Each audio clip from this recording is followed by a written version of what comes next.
नमस्कार, मी नगरसेवक धनाजी कुंभार, प्रभाग क्रमांक 8। आज माझ्या प्रभागात ही घटना घडल्या की दूषित पाणी।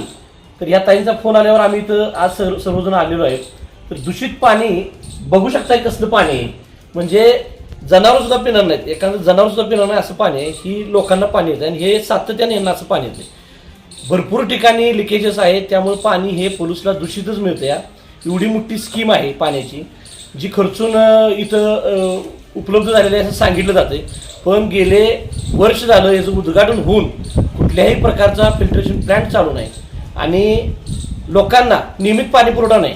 आता माझ्या प्रभागात 8 नंबर प्रभागात 4-4, 5-5 दिवस पाणी येत नाही। एक तर 4-5 दिवसानंतर पाणी येते, ते पण अगदी 15 मिनिटं, 20 मिनिटं, अर्धा तास। भागातल्या लोकांचं इतकं फोन येते की पाणी नाही, पाणी नाही, पाणी नाही। मग एवढी मोठी स्कीम, नदी अगदी आपल्या जवळ आहे। आज आपण इस्लामपूरला बघा 2 टाइम पाणी सुटत्या, विट्याला बघा 2 टाइम पाणी सुटत्या दिवसातनं। आमच्या इथं 4 दिवस पाणी सुटत नाही आणि 4 दिवसातनं पाणी मिळतंय, ते पण लोकांना एकदम थोड्या प्रमाणात मिळते। अतिशय मोठी तक्रार आहे पाण्याची आणि हे दूषित पाणी लोकांना पाजायचं काम हे चालू आहे, हे अतिशय निंदनीय आहे। म्हणजे याचा निषेध करणं एवढा कमी आहे। जनतेला जागृत करून आम्ही सांगितलेलं आहे की आता जर कुणाला दूषित पाणी आलं तर पोल्यूच्या जनतेला आम्ही आव्हान करतो की अशी पाण्याची बाटली भरून ठेवा किंवा तात्काळ फोन करा।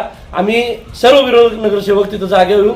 तसं विरोधक नगरसेवक म्हणणे किंवा सत्ताधारी नगरसेवक म्हणणे यात असं काही पॉईंट नाही।